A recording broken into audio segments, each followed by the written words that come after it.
Welcome to Trail Therapy Tuesday, the only show where we walk the trails and we yap about the shows.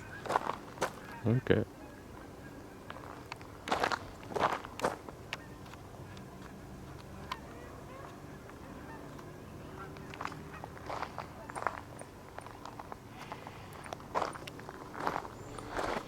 Okay, starting out today, I guess I'll just discuss the Switch 2 and my thoughts on it at the moment.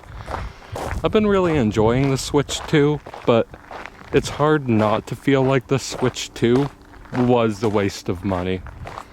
Just because I hate this feeling lately where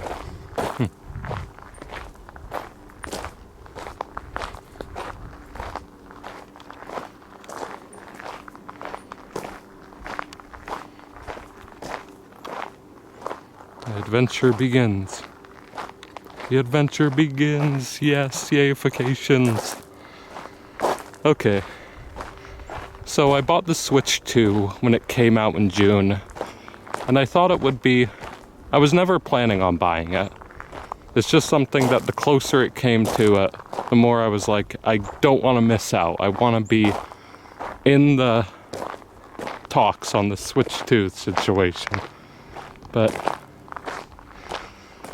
I think the Switch 2, if anything, I have learned that you don't always need to be on the new hip thing. And sometimes it could really put you off the path you're supposed to be walking. Like, I got the Switch 2 and it was like bliss for like a week because it felt magical. It felt like, oh, this screen is gigantic. Like it felt like, whoa, this is unbelievable.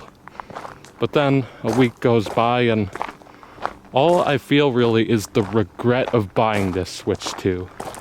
Like that $700 that came out for the Switch 2 itself, the several $100s on games, the $100 on the Pro Controller. You start to feel that as you just kinda, the days go by and you're just kinda sitting around with your feelings. But in the absence of that Switch 2 excitement, I feel like there's been a bit of a void, and I've been feeling like, oh, how do I fill this void? But I think that's something I'm going to talk about further is I often go through phases where I'll get like this hyperfixation and I'll be super into it, and that'll just be my life for days, weeks, however long I'm into it. The problem is when the hyperfixation kind of runs its course, or you've just run out of content to consume about that hyperfixation, I do feel a sense of emptiness, like I lost something. And I'm always trying to chase that next thing that's going to give me that feeling. And because of that, I feel like I've been kind of lost ever since that Switch 2 came out, in the sense of like, how do I rekindle this magic that Switch 2 is making me feel there? And I feel like when you're trying to get something back, it feels like you're kind of missing the point, for sure. It's like, I do love just kind of checking things out and just kind of enjoying life day by day. And it's strange when something like the Switch 2 comes out and kind of throws you in the Switch 2 whirlwind. And then when you get out of that whirlwind, you're kind of disoriented. You're like, what continent have I landed on now? What direction do I go next? And I'm the type of person who, I have so much information going on in my head at any given time, but it's just really, really hard to compartmentalize it. And with that feeling, I feel like there's also a feeling of loss when it's like you get some profound wisdom, but then you're like, wait, where did it go? Because, like, you can't solve all your problems at once. You can't incorporate all that wisdom at once. So it's like, kind of take it day by day. And it's hard because when you feel like you lose that wisdom, you feel like you're unable to do the things you feel like you should be doing, or you feel like you're falling behind. But I feel like that perspective is missing the moment, because I'll give an example here. Recently, I was playing Pokemon Heart Gold on my modded 3DS, and it was an amazing time. I got to revisit this thing that was magical to me in childhood that I had so much nostalgia for. I got to name the Pokemon, and I was able to play it as a randomizer and like get all these Pokemon from Gen 1 through 3 just popping up in the game and catching all these different Eevee evolutions. Like, and you had these unique experiences. Like, I was playing Heart Gold over again for the first time because I had this experience where the level 6 Pachirisu I had in my team totally sweeped the first gym leader. I was struggling with Pidgeotto just doing the roost on me. But Pachirisu, just using Bind, is usually probably a pretty bad move. But in that one situation, it was beautiful. It worked out so well, and I was so enjoying playing Pokemon Heart Gold and revisiting this part of my childhood that I haven't really thought about for a long time. And I got to the 7th gym and I beat it. Then in preparing for the 8th gym, I already had all the like grunts from the gym beat there, but I never fully beat the gym leader yet. I had a few attempts and I failed, and I'm like, okay, I need to do some grinding. So I went to go do some grinding and my game crashed. Not a problem. I go to launch it up. It says there's a network error. So I come to find that my 3DS, because my Wi-Fi card is broken on it, none of the DS era Pokemon games let you reload your old save. So I did go through that bit of a spiral again where it was like, oh, I had this thing that was bringing me peace, that was bringing a big sense of purpose and direction to my life, and then it was just kind of gone. But that isn't true. And it's easy to feel like we're taking a step back or we're losing something. It's easy to focus on that sensation and not see the progress we have made to get to that point. Like, say for example, if I had lost that Pokemon save as a child, I would have been devastated. I would have been upset about it for weeks. I would have been like really reeling over it. But when I lost my save, I was like, okay, this kind of sucks. I really would have liked to have beaten the 8th gym at least. But I wasn't completely destroyed over it. It was something that I saw and I was like, oh, I know how to solve this now. Because my 3DS is modded, I could either fix my Wi-Fi card, put my save onto an emulator, or I could just transfer it over to another 3DS if I get another modded 3DS. And to just think about that, it made me realize, wow, like, it may seem like, okay, this thing, I lost it, right? But as a child, I would have been completely lost. But because I have grown so much, I know I could pick up that Heart Gold journey whenever I'm ready to tackle it again. It'll be there for me.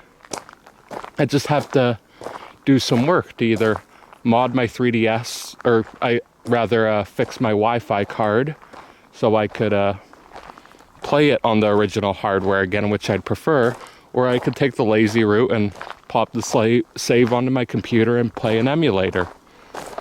And it's because I didn't get to continue my Pokemon Heart Gold journey, I hopped on to playing Ocarina of Time 3D, because Krona and Trixie were doing a good old Ocarina of Time 3D stream on the oh my gosh, Slime Dolls channel. And yeah, I was having a great time watching them play it. I'm having a great time checking out Ocarina of 3D on my own, developing my own thoughts on the game. And it's so nice to be able to move on from something like that and not feel like it's the looming presence of Pokemon Heart Gold is over my, like a ghost that is haunting me, you know?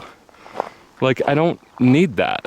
I don't think it's a very healthy way to live, being stuck in this feeling of, oh, I lost something. And I very much feel that all the time, because I feel like I'm a very multifaceted person. I feel like I'm a person who, it's very difficult to express all sides of myself, because a lot of sides of myself are contradictory. Like, I'm the type of person who would love to hang out all day and watch cartoons and just kind of edge out. But I'm also the kind of person who would love to go on a long road trip and be on an adventure and be out on the go all day. So it's like hard to compartmentalize all that. And another piece of wisdom I've had for that is you kind of have to treat each day like it's a new challenge. Like any challenges you've solved in life up to this point, they could be good for cross-referencing. And maybe they could apply to your current situation. But to hold on to yesterday is what has caused me a lot of trouble, I feel like. Like even when I'm telling myself like, hey, say you have a big task you want to do. Say you need to do a big assignment. So you go to bed telling yourself, oh, I'll do that tomorrow. Then tomorrow comes, and what happens? You feel this immense weight. Like obviously, like I said earlier, like a ghost is haunting you, you know? But the thing is, yeah, I feel that weighs current you down because you don't need the weight of a person who doesn't exist anymore looming over you. Like past you is in the past. You gotta take today for what today is. And it's very hard in this world where we're presented with so much information at any given time. Like for me, it's like I'll want to hold on to this feeling of I should do that. So I'll make a long note saying, oh, this is what I'll do on the weekend. Here are all my plans. But I feel like for anybody out there also who's like me, we got the autism, we maybe got the ADHD, you know, we're all struggling with the capitalism. We're all in this big world that has big problems. It's easy to feel like we're like failing hardcore because there's so many people who are dealing with such big problems that it's easy to downplay everything we're going for and be like, dang, I should have this figured out. I should have done this thing I set out to do yesterday. But the problem with that is you're not the you who you were yesterday. You're a completely different person. So it's just like, yeah, it's crazy. Just enjoy the scenery for a minute too. The rustling of the leaves, yes, oh yes. Yayifications on the trail.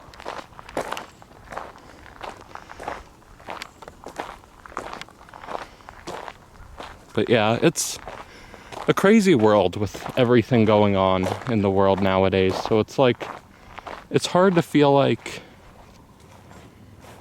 anything one could be doing is like the thing they should be doing. But I've learned that, what have I learned? Okay, I'm losing the script a little bit. I'll be back in a sec.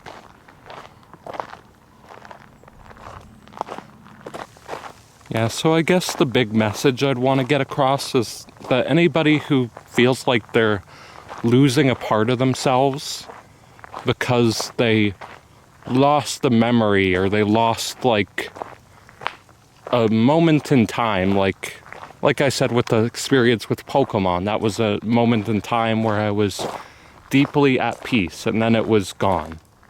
I had to move on. And there's plenty of times in that life where you're gonna be in a state of like equilibrium, then something will bring you out of that. And then the question is, what will bring you back there? And I feel like fixating on what brought you there in the past can be a very wrong way to turn, for sure.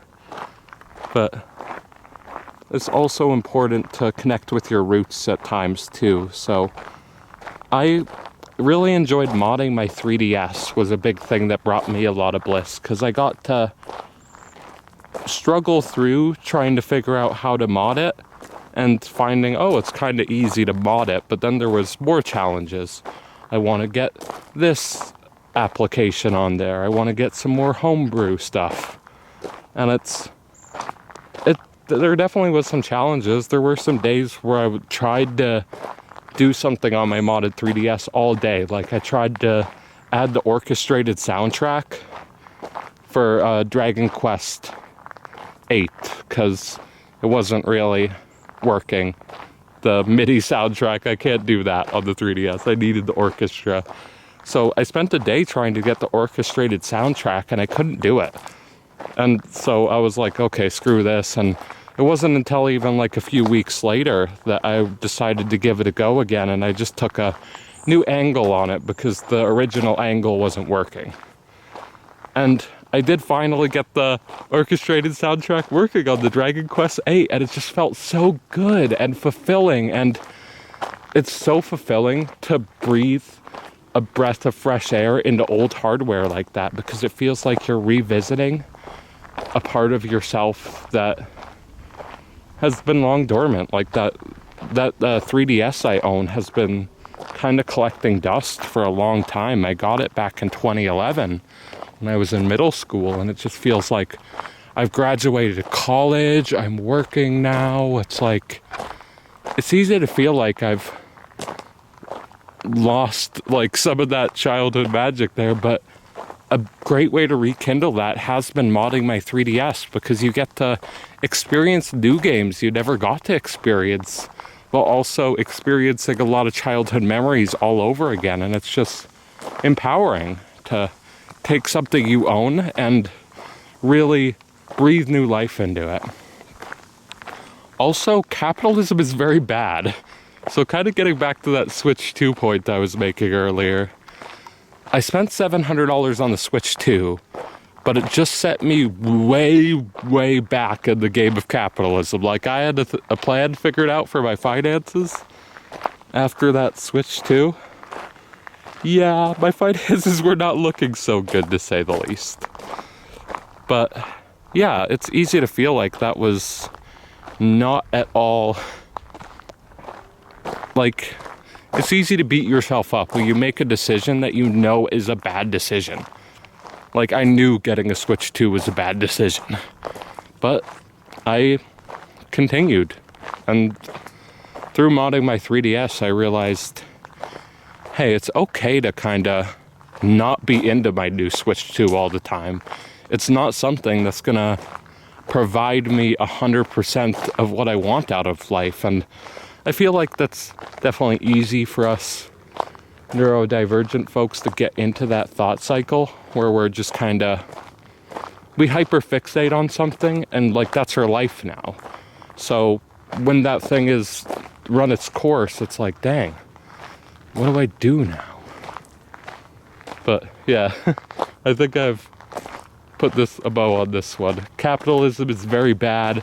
All of us are struggling under the capitalism. So mod your 3DS so you could get away from that capitalism, because it feels rewarding. It feels like you are reaping the fruits of your labor when you mod your 3DS and you get such a fun thing out of it. You know, it's like really rewarding. Versus capitalism, going to a job where you work your 9 to 5 and you should reap the rewards of your labor, but then you buy a Switch 2. You buy a bunch of games for it. You buy a Pro Controller. And then it's, all that's happened is you've bought yourself temporary happiness for deep regret in the future when you realize that money could have been better spent. So I think there is this feeling that I always want to be a part of the new thing. So I think I forgive myself for getting a Switch 2. I don't think it was a problem, but yeah, the Switch 2 will never be magical forever. Like, magic is something that is created in this moment right now. The only reason that Switch 2 was magical was because I was waiting in line with everyone. I was talking to people. It was a community experience. I was remembering Etika's legacy. Like, I miss the guy. Like, it's like Joy-Con boys forever. Like, it won't feel the same, like the Switch 2 generation, without Etika, because he was the one who was like, hey, there's no reason to have any guilty pleasures. Like, if you are into something, you own that shit. You wear that as a badge of fucking honor. And that's what I learned from Etika, and it's like, in that period of the Switch 2, like just coming out, I was looking back on Etika's legacy. I was looking back on the whole 8 years we had with the original Switch. And it had nothing to do with the Nintendo Switch 2 that I spent $700 on. It was all about looking back, honoring the people who inspired me, reliving some of those amazing memories from the last 8 years, and then taking a peek into that next chapter. Like, I was happier before that Switch 2 Direct happened, because then it was just kind of this, I don't know how you'd call it, but this transcendent feeling of all time happening at once almost, right? Where the future is on the horizon, and you're in the right now, waiting in anticipation, but you're also looking back at everything that led us up to this point, and this weird feeling of peace when you feel like it's all coming together.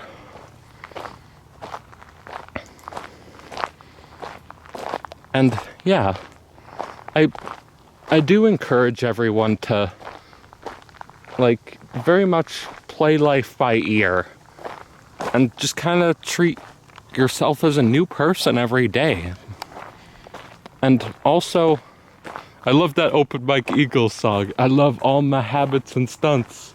Like, that line, I think that is what we should all be moving to. Where it's like, yes, I know buying that Switch 2 was a bad move. Yes, it was a bad move on my bank account. My bank account is saying, oh, why did you do this to me? Oh, I'm hurting.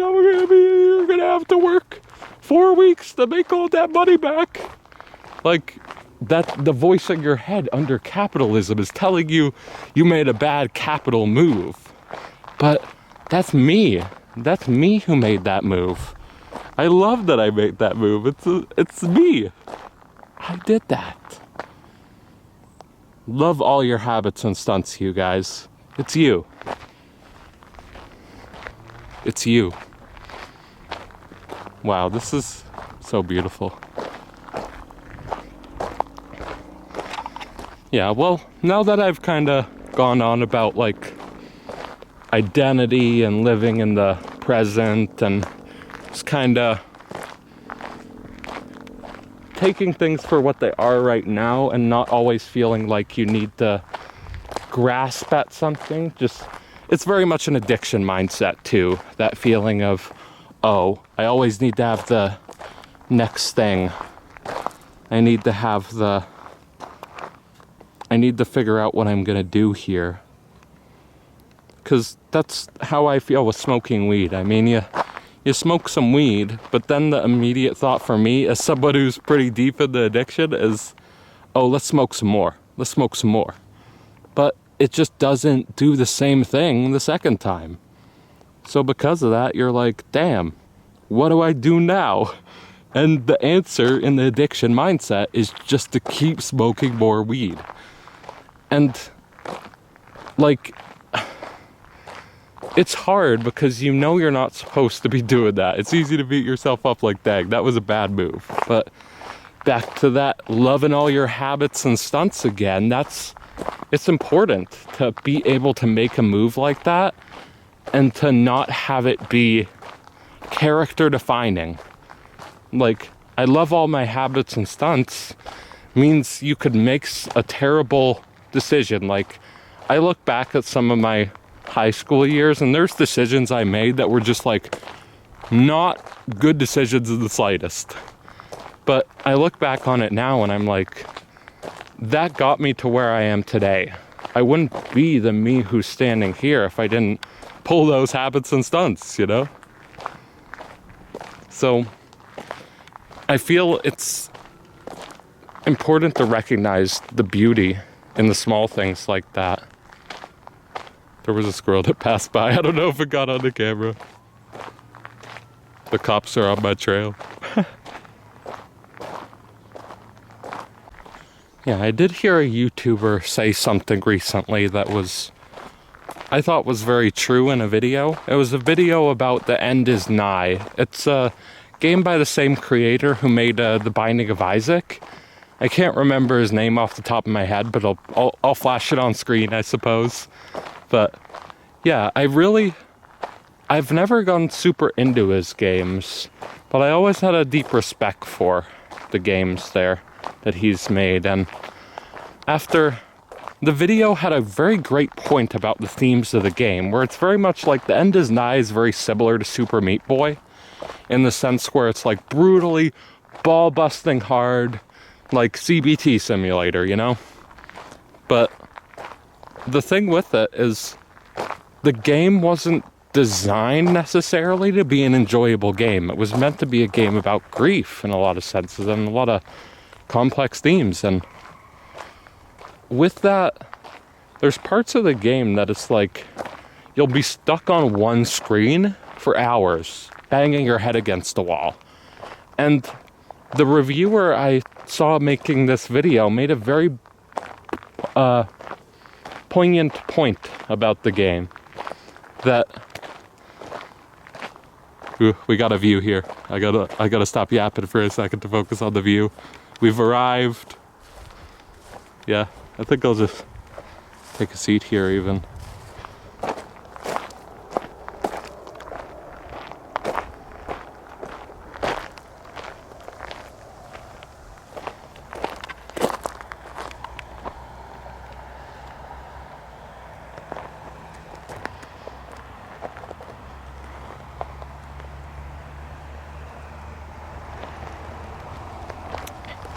Okay, yeah. Returning to that point, he made a very good argument that it's just like life.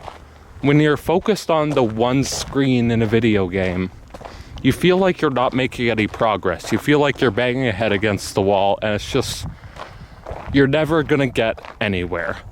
But in focusing on this one screen, you forget about all the levels you had to beat to get to this point.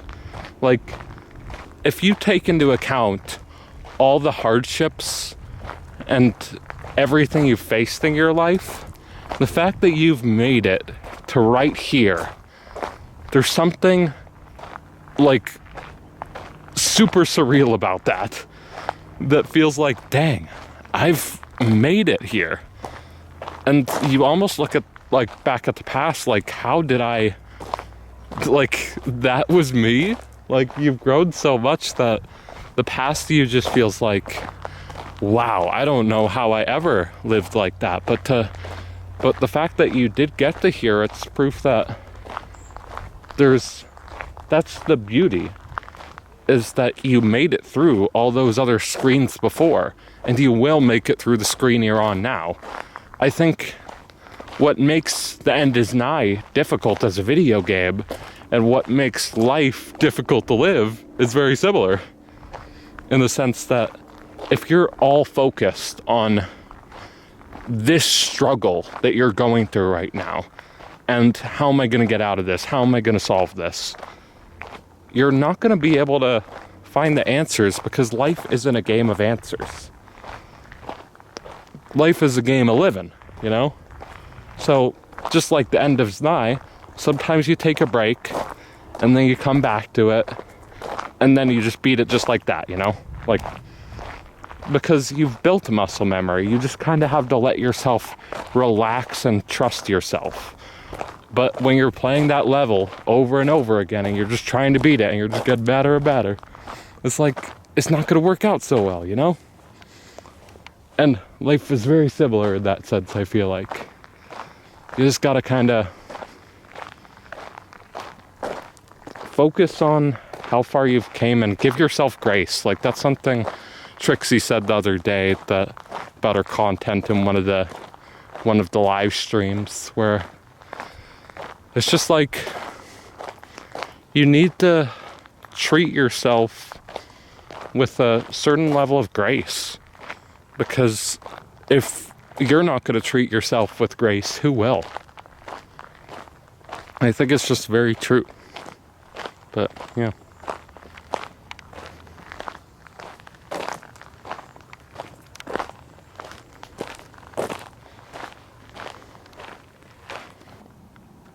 Yeah. As a teenager, I was more than content to sit around in my room and watch anime every day. And nowadays, I'm not. And it's easy to miss the part of myself that could just lay in my room all day and watch Eyeshield 21 or some other anime. And it's like, I like that I'm more multifaceted now. I like that there's more to me than just anime. And I really do love myself. And it's hard to say at times, but I think it's something very worth like saying out loud, because it's like, it's not something I find there's so many thoughts going on in my head at any given time. It's definitely hard to be like, oh, this thought, this is a real one, this is the one I need to, like, okay, this thought is trailing off.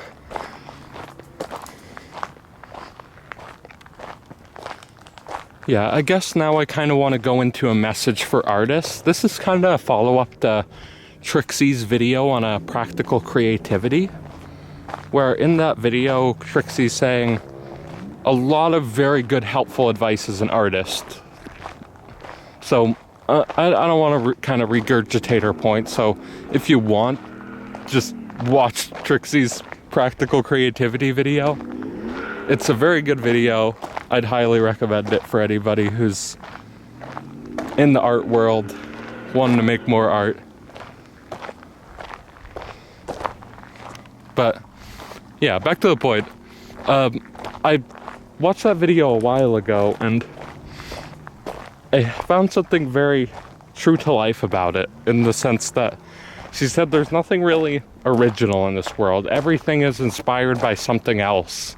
And it's something I found, it's definitely something that could be seen from two perspectives.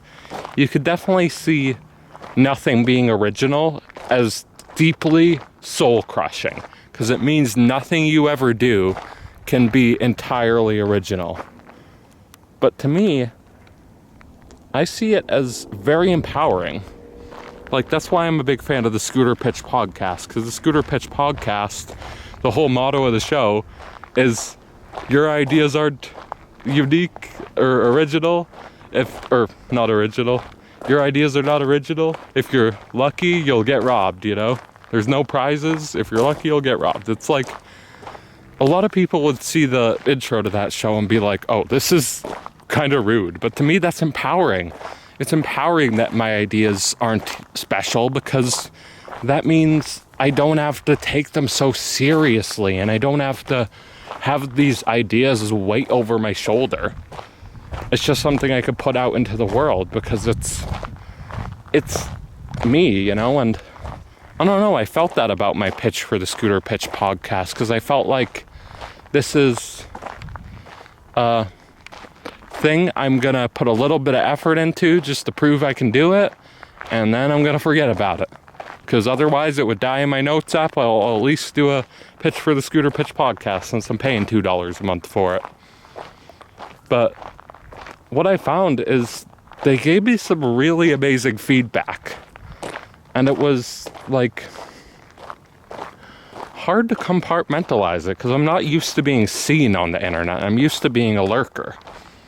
So in that sense, it was like, oh, this thing I put a effort into, that I put my heart into, that I thought would just kind of be, oh, I'll just get it done and over with. It's something that was well received, that may go somewhere in the future, and that it felt good to get something out there into the world. And it wasn't a big deal. It was just, oh, I have an idea that's been in my notes app for a long time. What do I really want this to be? And the process of figuring out, doing that soul searching to figure out, hey, what is this? It was really cool. I'm gonna grab my favorite snack in the woods. This thing. I love these things, because you put them in your mouth.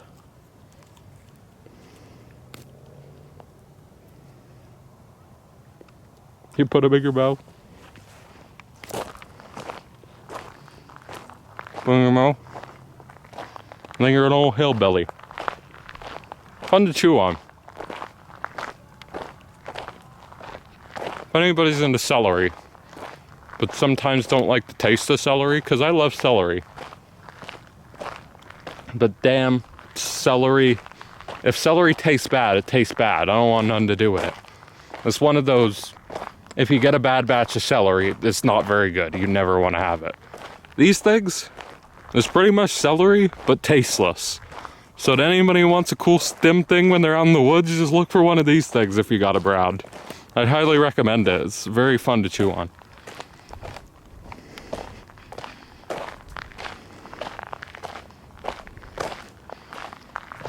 Anyway, getting back to that point I was making about practical creativity earlier.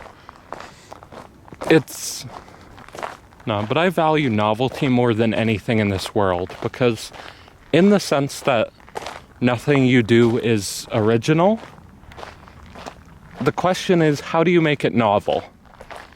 And novelty is really what I thrive on as someone who struggles with things. Novelty is something that keeps me going hardcore. Like, novelty is my ride or die in this world. Because it takes anything that might become just, I don't know, you've become desensitized to it. It's become homogenized. It's just become a part of the world that you've taken for granted. A little bit of novelty will set you right. Like, I like when I go up to the crosswalk and I hit the button to cross the street and it says, set ID, set ID. And I'm like, somebody forgot to set this up after they did the maintenance on it. And then you click the one on the other street and it says, language set, language set. And it's like, yeah, I'm laughing, I'm having a ball, because usually it just says, proceed, proceed. And it's like, it's such a fun monotone voice. And then now it has the new line of set ID.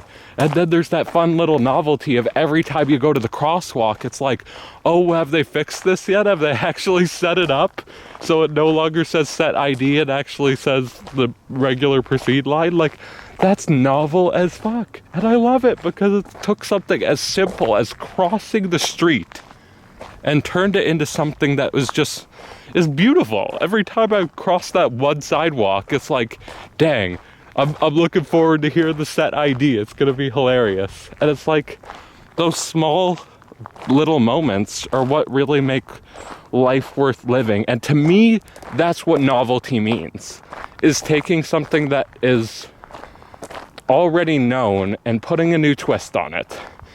So I feel like that's all you need as an artist, is to ask yourself, who is this for? What is my market? And how am I making this novel?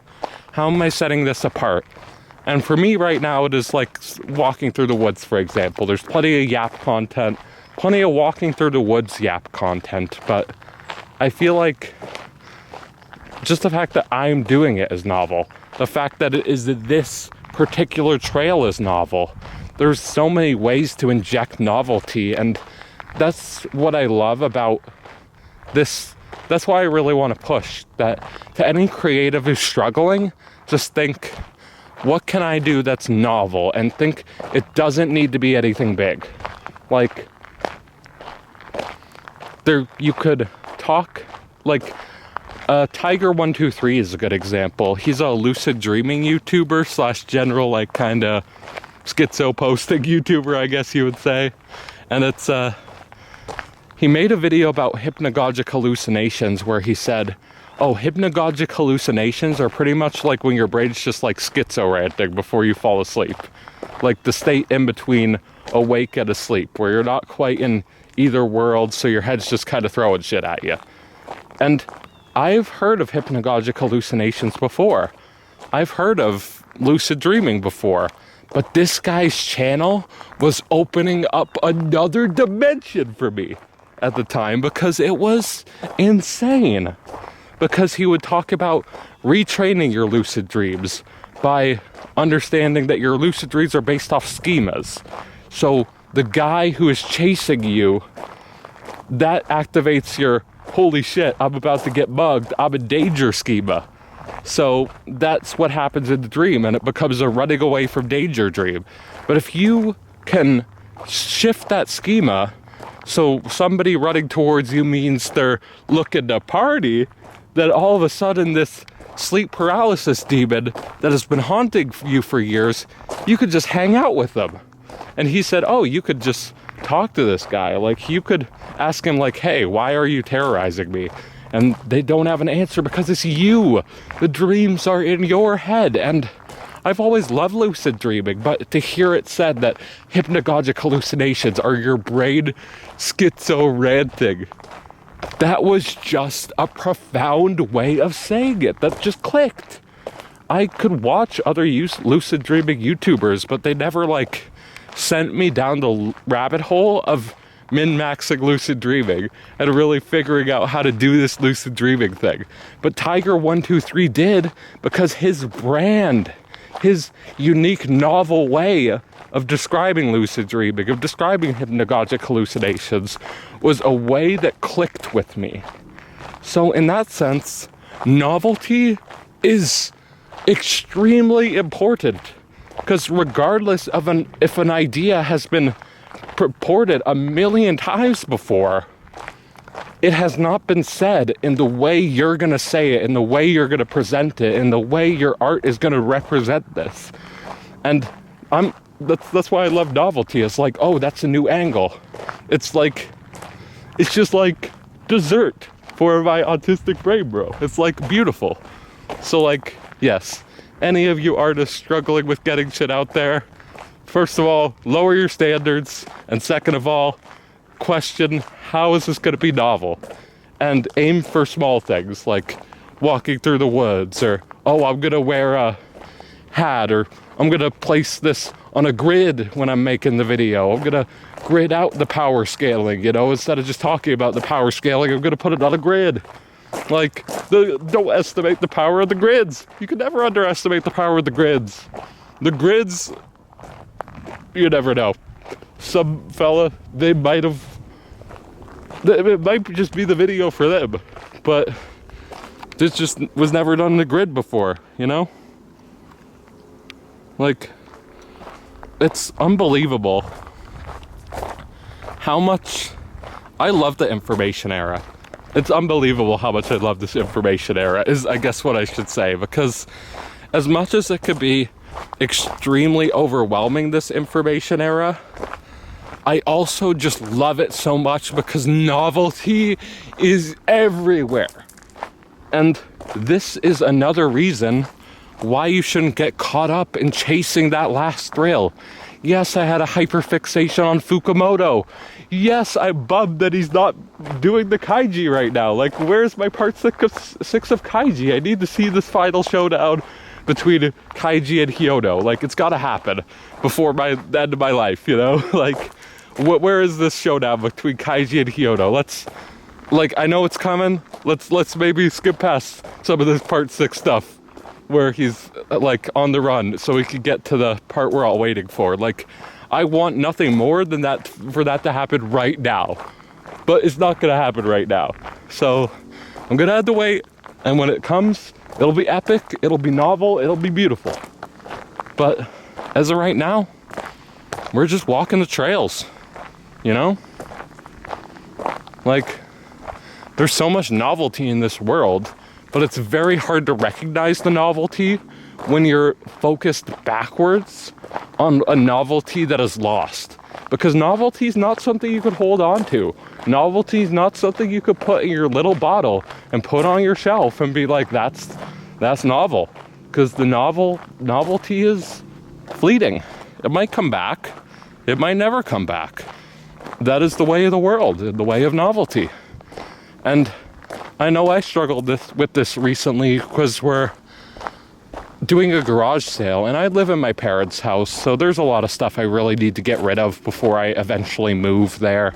And it's so difficult for me to get rid of stuff because I have memories attached to the stuff. I have these emotions that I project onto the stuff I own, or certain parts of time that I could just look at it and it's like, oh, that DVD reminds me of this time, right? And it's like, it's hard to get rid of because of that. But to me, I have to think of it like that Yurikuma Arashi thing, where it's like, it was the whole thing of the show where it's like, one of the characters put their love in like a box, and then they didn't want to share it with anybody, but they never did anything with it. They just kind of kept it in a box, tucked away, so that nobody would ever hurt their love that they tucked away.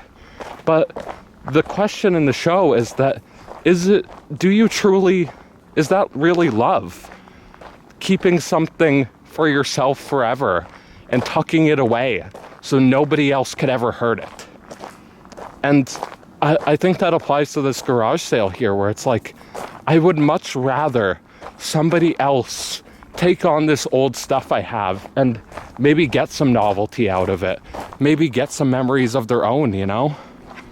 But yeah, it's hard to let go of it, but I have to acknowledge that, like, through the whole experience, I was struggling because I was like, usually I would want to hold on to this stuff, but I'm so disconnected that I feel like, yeah, just get rid of it. And I was in mourning for some reason that, like, oh, I lost the part of myself that would want to hold on to that stuff.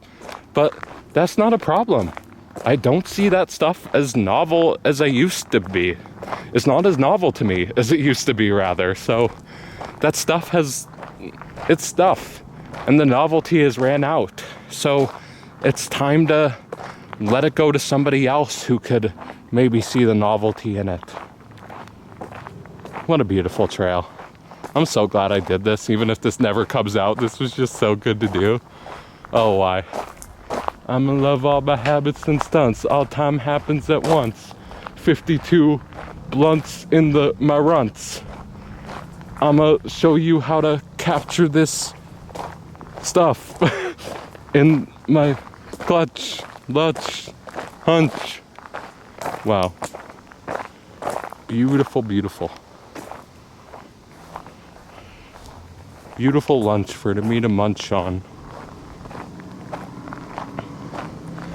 So yeah, I guess this is starting to wind down. We're coming back to the start of the trail here. And yeah, I guess that is the main thesis is, yeah, just focus on what you can do to seek novelty in the now, and don't worry about losing something novel, because novelty is all around you if you open your eyes to look. It's just hard to open your eyes even when you're being pounded with all this information. It's strange, because the information era, it is both the reason novelty is so abundant, but because it is so abundant, it is hard to appreciate the novelty in the novelty. And yeah, I think it's important to just focus on what you can find that's novel in the moment, and making those small things, for sure.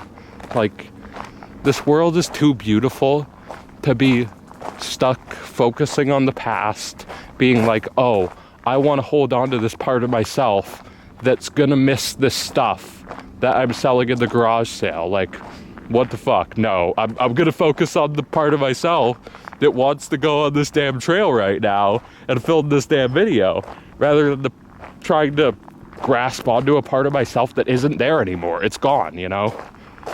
And that's a good thing, because it's not novel anymore. If it was still novel, I'd still have it in my hands. Or it would be like, you can't always hold on to the novelty for as long as you want, but that's the beauty of it, is novelty is everywhere. So just like, go see where you can find some novelty. I'm sure you'll find some novelty somewhere. That is my thesis. Novelty is cool. Be gay. Do crimes. Capitalism is bad. Those are my mission statements. Those are what I'm here on this trail for. That is what I'm being a pariah for today. What I'll be a pariah for tomorrow, I do not know. Nobody knows. Until tomorrow comes and there is a novel sky that will greet me. Yes. What a world. Okay, we are crossing the finish line. So with that, I bid you adieu, and the homework for this one is go find some novelty and make some art.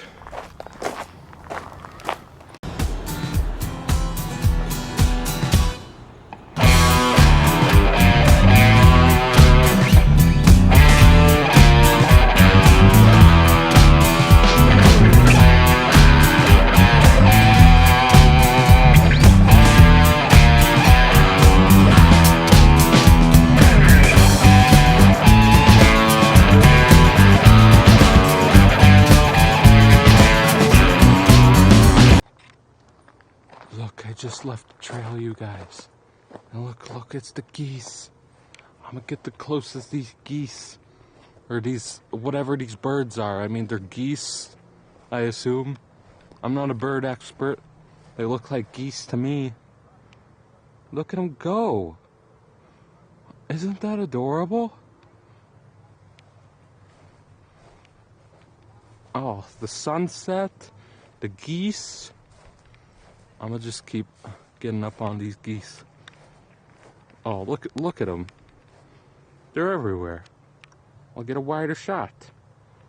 Look at them. They're just crossing the field. Ain't that novel?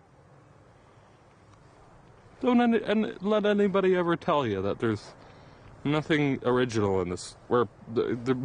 Wrong point. But yeah, don't let anybody ever tell you there. What, like, bro? How cool is this? Like, what a world we live in. That I could just go to film a video and I get to experience nature. I love nature, man. Nature's so cool. Nature's very novel. Nature is one of the classic, most best novelties in this world. Most best. Easily top 10 novelty. Nature. Oh, that's a great idea. We're coming up with stuff here now. I'm just coming up with an idea now. Novelty tier list. We're gonna have to rate different types of novelty. Like, that's what people really like about isekai. I mean, isekai, it's all been done before. Isekai is a very derivative genre. But isn't it novel? Isn't it novel that they made reincarnated as a vending machine? Isn't it novel that they also get to be reincarnated as a vending machine and dispense level 2 snacks? Isn't that also novel? Not nearly as novel as nature. Like, damn, just look at that. Anime's losing compared to this. Anyway, I think that's it for today.